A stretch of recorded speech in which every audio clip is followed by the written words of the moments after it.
A gente fala agora sobre o acidente que deixou Isabel Cristina dos Santos Rocha, de 59 anos, morta. Isso foi no dia 28 de maio, na Santa Amélia, naquela avenida lá principal. Ali o negócio é sério, né? É acidente por cima de acidente. Segundo a perícia, um dos veículos que estava a mais de 100 km por hora, lá no momento da colisão, é o que causou o acidente, né? A gente vai agora ao vivo com essa história com a repórter Mônica Hermírio, aqui comigo. Mônica, o que é que acontece a partir de agora? O motorista vai ser indiciado, já sabe quem é ele, e é um acidente com muitos mistérios, né? Era um carro que seria locado a SSP por uma locadora. O carro, na hora do acidente, estava com uma placa, depois apareceu com outra placa. O carro, já não era mais da SSP, não estava mais locado. Quem pilotava esse carro? O que é por trás dessa história? O que é que a polícia fala? Porque não é só o acidente em si. É o acidente, é todo esse mistério e a dor de uma família que quer saber o que aconteceu com o amor da sua vida, né? O filho que perdeu a mãe, né? O esposo que ficou viúvo, a irmã que perdeu a irmã, o cunhado que perdeu a cunhada, porque tá todo mundo nessa família sofrendo muito e ninguém fala nada. Acho que agora vai falar, né? É com você, Mônica. Pois é, Douglas, boa tarde para você, boa tarde para todo mundo. São vários desencontros, muitas questões a serem respondidas nesse caso, né? O laudo oficial ainda não foi emitido. A perícia informa que um dos carros estava a mais de 100 km por hora, mas ainda não existem detalhes concretos de tudo que envolveu esse acidente, porque inclusive um dos carros envolvidos no acidente, o carro que estaria lotado para a SSP, foi retirado do local, não permaneceu no local, portanto, não houve perícia no local. A perícia foi feita posteriormente. Aí, a partir daí, muitas coisas podem acontecer, muitas coisas podem ser adulteradas, inclusive. Para falar como andam as investigações, para falar se a Polícia Civil já recebeu informações oficiais desse laudo, eu converso agora com o delegado Carlos Reis, que está à frente deste inquérito, para entender como é que tudo está funcionando. Delegado, obrigado por nos receber. O que é que a Polícia Civil já tem de concreto? O laudo já foi enviado para o senhor está à frente desse inquérito. O motorista já pode ser indiciado? Já foi? O que acontece a partir de agora? Boa tarde. Boa tarde a todos os telespectadores. O inquérito já está bastante adiantado, né? Já estamos com toda a prova testemunhal coletada, né? Já consta dos autos do inquérito e praticamente 95% do inquérito já está concluído. Precisamos apenas receber os laudos, né, que foram solicitados, que é o exame cadavérico, né, da vítima, a dona Isabel, que o IML ainda não enviou, assim como também os laudos de constatação que nós pedimos dos veículos envolvidos nesse acidente, que foi o Honda Fit e o Fiat Cronos, né? Ouvimos também uma terceira pessoa que teve o seu veículo danificado, né? E, em suma, estamos aguardando agora a comprovação da materialidade delituosa através do exame cadavérico, assim como também da análise, né? O laudo da perícia de constatação que nós pedimos dos dois veículos, né? Do Fiat Cronos, assim como também do Honda Fit, que se envolveram naquele acidente. Delegado, o que é que já se sabe a respeito do motorista, do condutor do outro veículo? Apenas falta ouvir o condutor do Fiat Cronos, porque, segundo informes, ele ainda está hospitalizado. Estamos aguardando ele receber a alta médica para que a gente possa efetivamente ouvi-lo, né, nos autos do inquérito policial e aí finalizar o inquérito policial enviando ao Poder Judiciário. Quem é ele? Ele é servidor do Estado? Ele estava com o carro lotado na SSP? Já se tem a identificação dele? Já temos a identificação, sim. Nós pedimos, inclusive, cópia da sua ficha funcional. Ele pertence a uma locadora, né, de veículos. Esse veículo pertence a essa locadora também, né, e o veículo estava em manutenção. Essa Secretaria de Estado, no qual usa esse veículo, né, ela tinha enviado esse veículo para uma manutenção e este funcionário desta locadora pegou este veículo e saiu. E aí, nessa saída que ele deu, aconteceu essa tragédia que tirou a vítima da dona Maria Isabel. Então, ele estava em serviço no momento do acidente? Em tese, né? Em tese. E nós ouvimos um representante da locadora e a própria locadora informou que ele saiu com o veículo sem a devida autorização.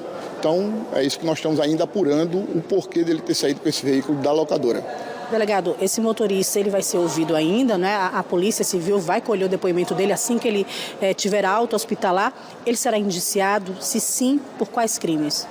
Estamos aguardando, né, todas as evidências, né, os laudos que nós pedimos, e ele será coletado o seu depoimento nos autos.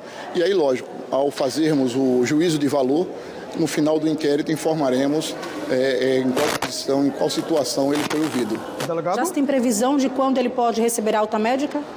Ainda não. Tivemos contato aí, o advogado dele pediu cópia dos autos e estamos aguardando apenas a alta médica dele para que a gente possa finalizar o inquérito policial.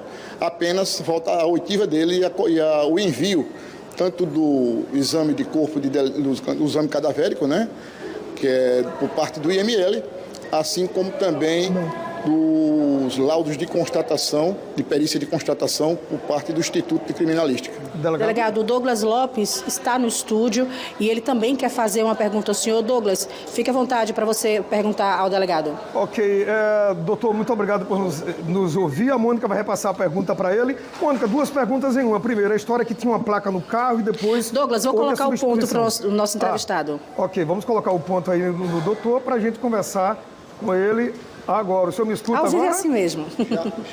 Já está te ouvindo. Doutor Carlos me escuta? Doutor, aqui é o Douglas. Boa tarde, tudo bem? Abraço, muito obrigado por nos receber. Perfeitamente. Duas coisas eu quero lhe perguntar. Boa tarde, Douglas. Boa, doutor. Parabéns aí pela audiência. Muito obrigado, estamos juntos. Olha só, doutor, a primeira informação é essa aí, eu não sei se o senhor já tem, mas o senhor, se não tiver, vai correr atrás, que o carro, na hora do acidente, estava com a placa e, em outro momento, estava com outra placa. E a segunda pergunta é normal, em um acidente de trânsito, com óbito, não se fazer a perícia no local, esperar 9 dias para que a perícia seja feita?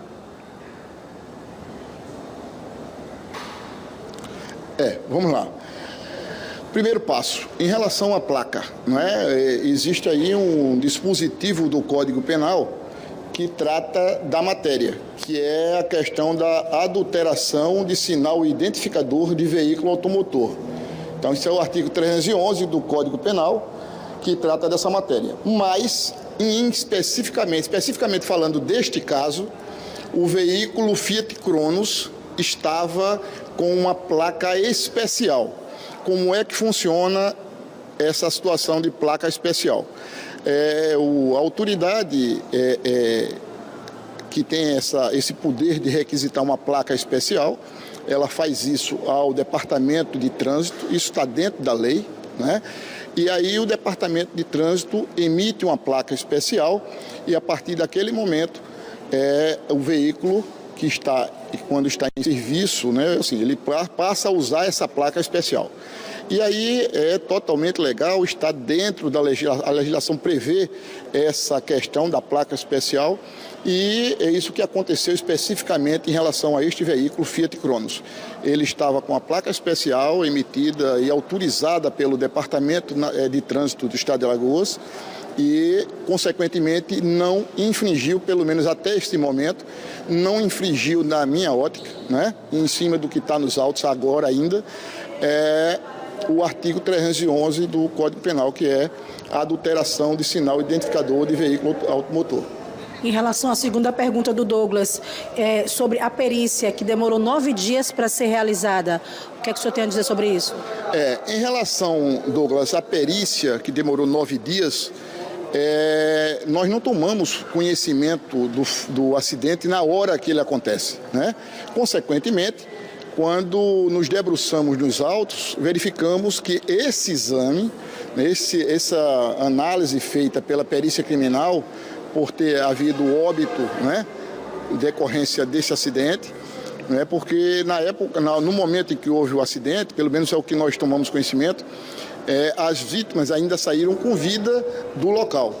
E aí, como eu não estava lá e quem estava lá tomou a decisão de não chamar o Instituto de Criminalística em fazer esse exame, É por isso que não foi, acredito eu, por isso que não foi feito esse exame. Mas, com o zelo que a gente sempre exerce, foi que eu pedi que fosse feito o exame de constatação, a perícia de constatação dos dois veículos, para que a perícia criminal, com sua eficiência, né, os peritos que são preparados para isso, pudessem efetivamente evidenciar em que circunstâncias e até mesmo a questão da velocidade que os veículos estavam naquele momento da colisão. Doutor Carlos. Delegado, mais uma vez, obrigado. Douglas, retorno para você. Você tem mais algum questionamento? Isso, é só rapidinho. Com relação à velocidade da via, 60 km por hora, o laudo aponta que estava 100 km por hora. E outra coisa, voltando à história da placa, tudo bem, é prerrogativa de autoridade, doutor, usar essa placa se estiver em serviço. O carro, o senhor mesmo disse, tinha sido entregue à locadora para que eles pudessem fazer um serviço lá. E quem foi o erro? A secretaria que esqueceu de tirar a placa ou o rapaz da locadora que saiu mesmo com o carro do popular P2, que é o serviço de inteligência, com essa placa aí especial, segundo o senhor?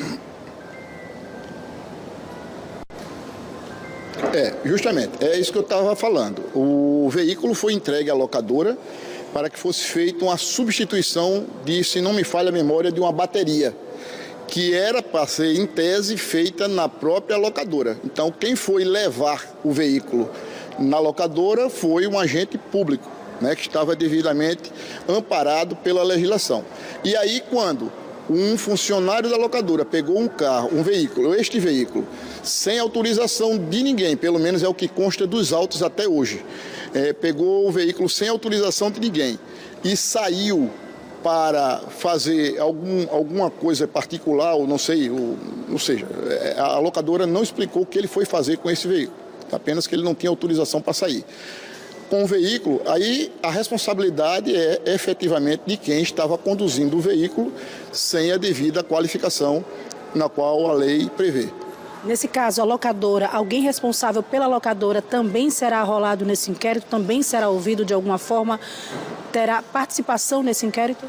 Nós já ouvimos a locadora já explicou toda a dinâmica do fato, né? Como eu disse, a própria locadora informou que ele saiu com esse veículo sem autorização, né, de nenhum superior hierárquico, e aí sim, só resta agora ouvirmos o condutor do veículo Fiat Cronos para que ele possa desmistificar isso, né, explicar em que circunstância ele saiu com esse veículo e com a ordem de quem. Não sei se eu fui claro, Douglas. Foi sim, doutor. Muito obrigado. Vamos acompanhar esse caso, porque estava com muito mistério, a gente não conseguia entender nada, a dor da família, a toda hora cobrando de nós, enquanto jornalistas, uma resposta. Que bom, o senhor está aí nessa história e a gente vai tirando as dúvidas e esclarecendo tudo, tá? Até mais. Está ouvindo ainda, né? Valeu, Mônica. Muito obrigado. Doutor Carlos Alberto Reis também. Um acidente cheio de mistérios, né? Agora a gente começa a compreender a dinâmica, o pós-acidente também e todas as circunstâncias.